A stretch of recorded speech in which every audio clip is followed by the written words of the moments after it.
नमस्कार दोस्तों, मैं सूरज आपका अपने चैनल स्टडी विद सूरज में सभी लोगों का स्वागत करता हूं। दोस्तों, आज के इस वीडियो में हम डिस्कस करने वाले हैं रेलवे रिक्वायरमेंट बोर्ड, रेलवे भर्ती बोर्ड के द्वारा आयोजित आरआरबी ग्रुप डी की जो परीक्षा है उसमें आए हुए जीके एंड साइंस के क्वेश्चन। जैसा कि आप देख सकते हैं, ये शिफ्ट है 4 दिसंबर 2018 की 12:30 से 2 PM के बीच की। तो चलिए डिस्कस करते हैं। सबसे पहला क्वेश्चन है, ब्रिटिश की ग्रीष्मकालीन राजधानी कौन सी थी? सही आंसर हो जाएगा शिमला। अगला क्वेश्चन है, गति का दूसरा समीकरण स्थिति और किसके बीच में संबंध दर्शाता है? सही आंसर हो जाएगा समय के बीच में। दोस्तों, बढ़ते हैं अगले क्वेश्चन की तरफ। विद्युत धारा की अंतर्राष्ट्रीय इकाई क्या होती है? सही उत्तर हो जाएगा एम्पियर।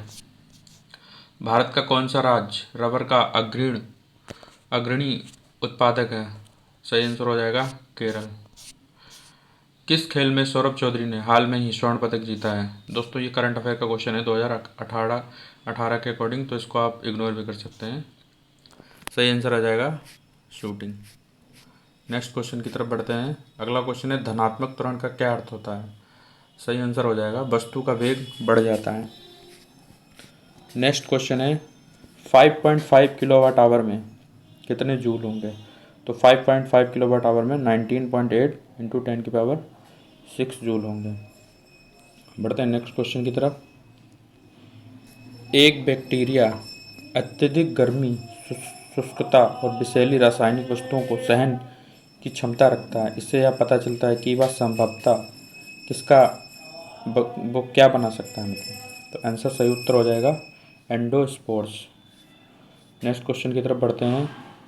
वही 2018 की करंट अफेयर है दोस्तों। ये विश्व शहर शिखर सम्मेलन 2018 किस देश में आयोजित किया गया था? तो इसको आप इग्नोर कर सकते हैं। सही आंसर है सिंगापुर।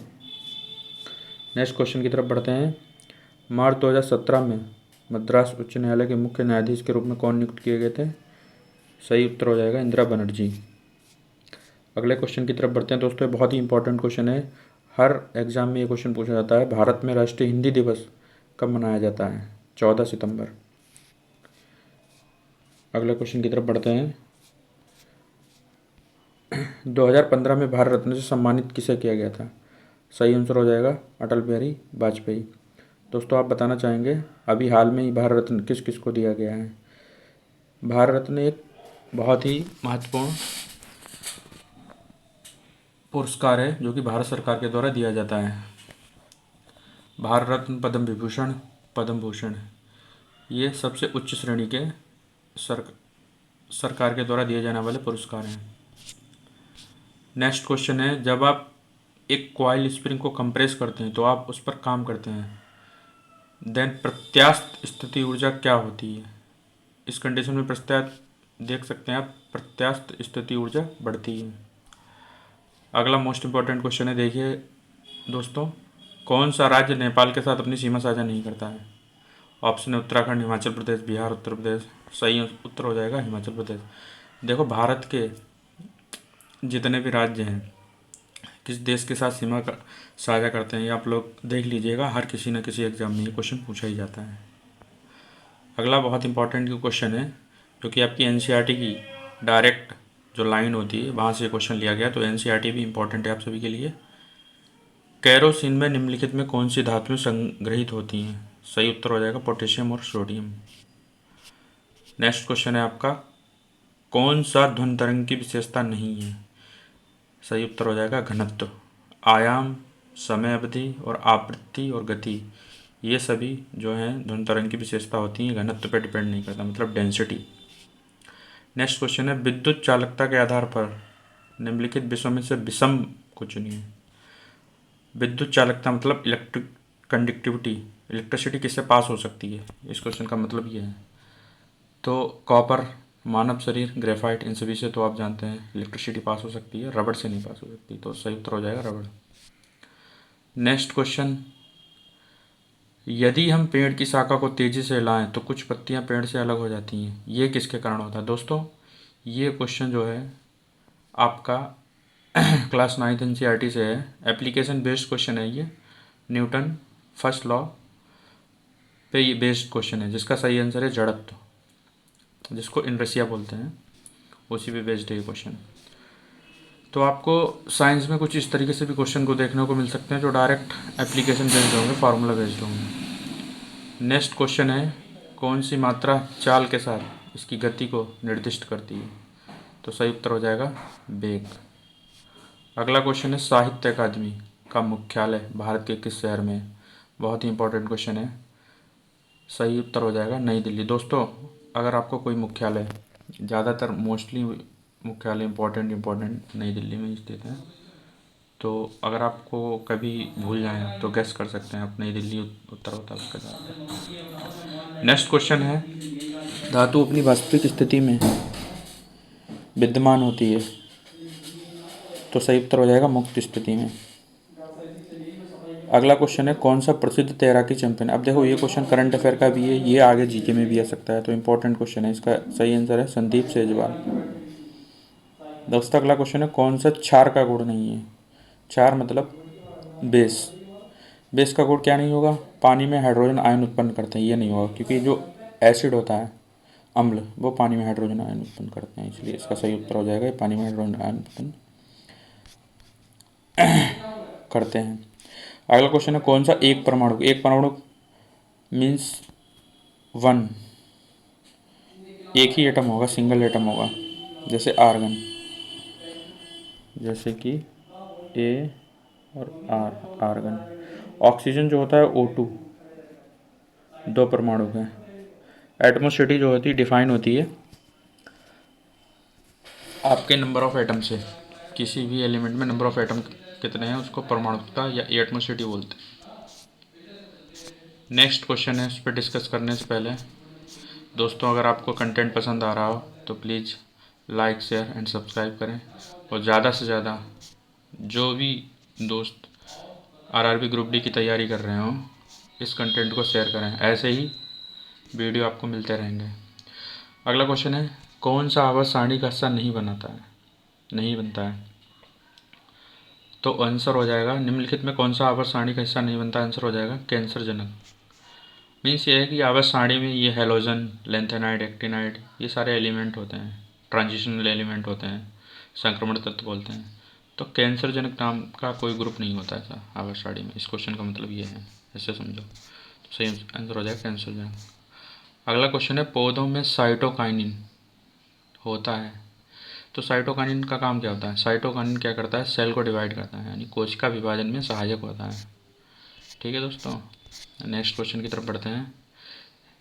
नेक्स्ट क्वेश्चन वैसे तो ये रीजनिंग में है, लेकिन जीके में भी है, आप इसको देख सकते हैं। जैसे कि आसमान या भिन्न को पहचानना है, तो जो ओडिसी होती है और कथकली और भरतनाट्यम, ये सभी भारत के शास्त्रीय नृत्य हैं। आप सभी जानते हैं 8 भारत के शास्त्रीय नृत्य हैं। तो हिप हॉप क्या है? ये शास्त्रीय नृत्य नहीं, क्लासिकल डांस नहीं है, तो इसलिए इसका ये जीके का भी क्वेश्चन है। और हिप हॉप आप सभी लोग कमेंट करिए, ओडिसी, कथकली और भरतनाट्यम ये किस किस स्टेट के जो हैं क्लासिकल नृत्य हैं, क्लासिकल डांस है। अगला दोस्तों बहुत ही इंपॉर्टेंट क्वेश्चन है, वह मेरिडियन है जिस पर भारतीय मानक समय आधारित है, यानी कि जो इंडियन स्टैंडर्ड टाइम है वो किस पर डिपेंड है? तो ये 82 और आधे डिग्री पूर्वी रेखांश पे डिपेंड है। अक्षांश और रेखांश आपने पढ़े होंगे, ये भूगोल का क्वेश्चन है दोस्तों। ठीक है, अगले क्वेश्चन की तरफ बढ़ते हैं। ये जैसा करंट अफेयर का है, इसको आप इग्नोर कर सकते हैं, वरना देख लीजिए, क्योंकि कभी कभी करंट अफेयर के क्वेश्चन 2018-20 के भी पूछ लेता है एग्जाम में। तो ये क्वेश्चन है, प्योंगचांग शीतकालीन ओलंपिक खेल 2018 का आयोजन किस देश में किया था? सही उत्तर हो जाएगा दक्षिण कोरिया। नेक्स्ट क्वेश्चन है, इस समीकरण को आपको ध्यान से देखना है, इसमें आपको संतुलित करना है। जैसे PbO plus HCl gives PbCl2 plus H2O, तो इसमें अगर हमें संतुलित करना है तो HCl के कितने मोल्स की आवश्यकता होगी? तो इस कॉन्सेप्ट को समझने के लिए दोस्तों मैं आपको बताना चाहूँगा, जैसे कि इसमें आप देख सकते हैं कि HCl के मोल्स की संख्या पूछी है, तो HCl के जो मोल होंगे वो आपको करना है। तो यहाँ पर आप देख सकते हैं H2O के मोल कितने हैं, मतलब हाइड्रोजन के कितने मॉलिक्यूल हैं? 2।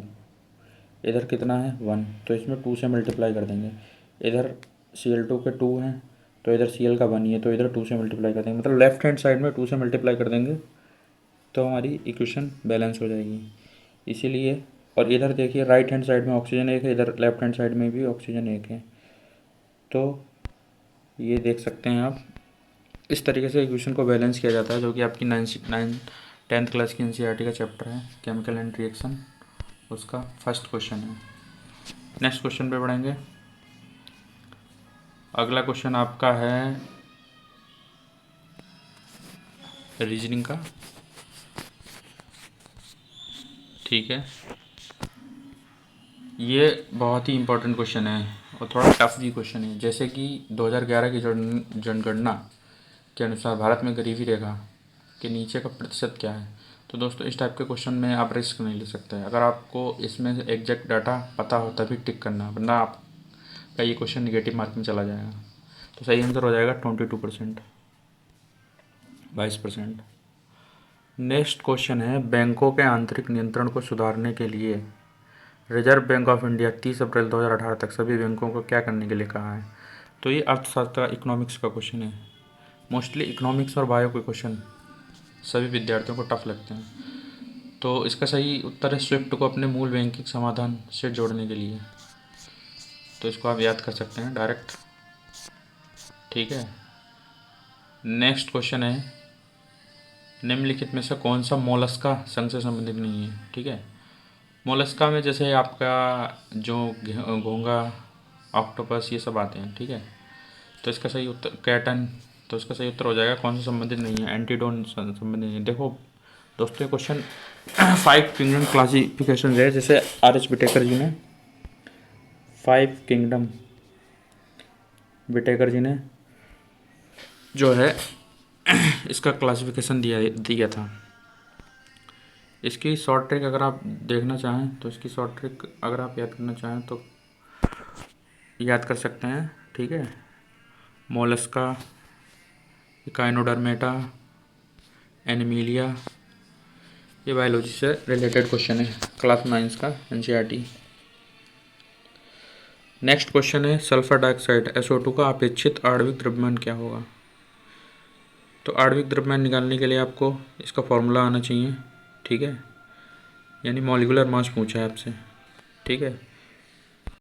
तो देखो दोस्तों, इस क्वेश्चन को करने के लिए हमें ऑक्सीजन का मॉलिक्यूलर मास पता होना चाहिए। ऑक्सीजन का मॉलिक्यूलर मास होता है 1 एटम का 16, तो 2 एटम का हो जाएगा 32, तो O2 है तो 32, और सल्फर का होता है 16, तो 32 32 + 32 64, यू आपका सही आंसर होगा। नेक्स्ट क्वेश्चन है, शक्ति स्थल जो कि सौर ऊर्जा पार्क है, जिसका उद्घाटन हाल में ही किस राज्य में हुआ है। सही उत्तर हो जाएगा कर्नाटक। कर्नाटक राज्य में शक्ति स्थल सूरत। ये भी करंट अफेयर का क्वेश्चन है, आप इसको इग्नोर कर सकते हैं। नेक्स्ट स्टैटिक जी का करंट अफेयर का क्वेश्चन ही इसको मान सकते हैं। समुद्र के कानून के लिए अंतर्राष्ट्रीय ट्रिब्यूनल के न्यायाधीश के रूप में चुने जाने वाली पहली भारतीय महिला कौन है। सही उत्तर हो जाएगा डॉक्टर नीरू चड्ढा। चड्ढा होगा वैसे। नागालैंड की राजधानी क्या है, देखो कोहिमा। देखो आपको दोस्तों बताना चाहूँगा, भारत के जितने भी स्टेट हैं, ठीक है, और जितने भी यूटी हैं, आप उन सभी की राजधानी याद कर लीजिए। किसी न किसी एग्ज़ाम में 1 लाइनर में ये क्वेश्चन पूछ लिया जाता है, बेनिफिट होगा आपको। नेक्स्ट क्वेश्चन की तरफ बढ़ेंगे। ये इंपॉर्टेंट क्वेश्चन है, काफ़ी टफ भी क्वेश्चन है ये। भारत सरकार द्वारा गौरवमय ध्यानचंद पुरस्कार किस वर्ष संस्थापित की गई थी 2002 में संस्थापित की गई थी। दोस्तों याद रखना, स्ट्रेटेजी का क्वेश्चन है। नेक्स्ट बायोलॉजी का क्वेश्चन, के प्रजनन संबंधी भाग फूल में स्थित होते हैं, मतलब फूल में ये रिप्रोडक्टिव पार्ट फूल में होते हैं। किसके, टेरिडोफाइट आ गया, थैलोफाइट आ गया, एंजियोस्पर्म के, ब्रायोफाइट आ गया। तो सही उत्तर हो जाएगा एंजियोस्पर्म। अगले क्वेश्चन पे पढ़ते हैं। अगला क्वेश्चन है, भारतीय संगीत में उनके योगदान के लिए 2017 में KJ येसुदास को भारत का कौन सा नागरिक पुरस्कार दिया गया था। तो सही उत्तर हो जाएगा पद्म विभूषण। अब ये इसमें जो क्वेश्चन है वो 2017 का, वही करंट अफेयर का है, इसको इग्नोर कर सकते हैं आप। देखिए दोस्तों, इस क्वेश्चन में डिस्क्रिपेंसी पाई गई, मतलब ये क्वेश्चन गलत पाया गया रेलवे की तरफ से, तो इसका कोई आंसर फुल मार्क मिल गया होगा सभी को। क्वेश्चन नंबर 88 पे आ गए। कौन सी एक क्षारीय धातु नहीं है, क्षारीय पार्थिव धातु नहीं है? तो सही उत्तर हो जाएगा सोडियम। ठीक है, नेक्स्ट क्वेश्चन पे बढ़ते हैं। अगला क्वेश्चन है शुक्राणु अस्थायी रूप से कैसे रखे जाते हैं, मतलब कहाँ रखे जाते हैं? अधिवृषण में रखे जाते हैं, अधिवृषण में। ठीक है, सैक्रोटम बोलते हैं इसको, वहाँ रखे जाते हैं। नेक्स्ट क्वेश्चन पे बढ़ेंगे जो कि हिस्ट्री का क्वेश्चन है। अशोक के शासनकाल की सबसे महत्वपूर्ण घटना कलिंग आधुनिक युग में किस पर विजय थी, जो उसके जीवन का एक महत्वपूर्ण परिवर्तन सिद्ध हुआ? मतलब अशोक जो राजा था, मौर्य साम्राज्य का राजा था, उसने क्या किया था? कलिंग का युद्ध लड़ा था दोस्तों। तो कलिंग के युद्ध में उसका एकदम मन बदल गया। उसने देखा बहुत ही ज़्यादा रक्तपात हो गया, बहुत ही ज़्यादा लोग मारे गए, तो इससे एकदम उसका मन बदल गया। तभी उसने कहा कि अब मैं युद्ध नहीं लड़ूंगा, मैं बुद्धि का मार्ग चुनूंगा, मतलब शांति का मार्ग चुनूंगा। इसीलिए ये युद्ध पूछा जाता है, बहुत ही इंपॉर्टेंट है। आप सभी कमेंट करके बताएंगे ये घटना अशोक के किस शिलालेख में उल्लिखित है। सही उत्तर हो जाएगा इसका उड़ीसा। ठीक है, उड़ीसा में जो है उड़ीसा में विजय प्राप्त करी थी। अगला क्वेश्चन है सोडा एसिड अग्निशामक यंत्रों में उपयोग किया जाने वाला एक लवण है। मोस्ट इंपॉर्टेंट क्वेश्चन है। फायर एक्सटिंग्विशर जो होता है दोस्तों, जिसे हम आग बुझाते हैं, तो उसमें क्या कौन सा कंपाउंड पाया जाता है, कौन सा एलिमेंट पाया जाता है? सही उत्तर हो जाएगा सोडियम हाइड्रोजन कार्बोनेट। अगले क्वेश्चन पे बढ़ते हैं दोस्तों। 97, 96। तो दोस्तों इस शिफ्ट के पूरे 100 क्वेश्चन में से जीके और साइंस के क्वेश्चन थे, वो सारे डिस्कस कर लिए दोस्तों। अगर आपको ये वीडियो पसंद आया हो तो please like share and subscribe करें और ज़्यादा से ज़्यादा अपने दोस्तों में शेयर करें। ऐसे ही हर शिफ्ट के वीडियो जीके और साइंस के क्वेश्चन जब तक आपका एग्ज़ाम आएगा तब तक आते रहेंगे, और आप इनको देख के तैयारी कीजिए, काफ़ी आपको बेनिफिट मिलेगा। दोस्तों अगर वीडियो पसंद आई हो तो अपने भाई की मेहनत को लाइक शेयर एंड सब्सक्राइब करना ना भूलें। धन्यवाद।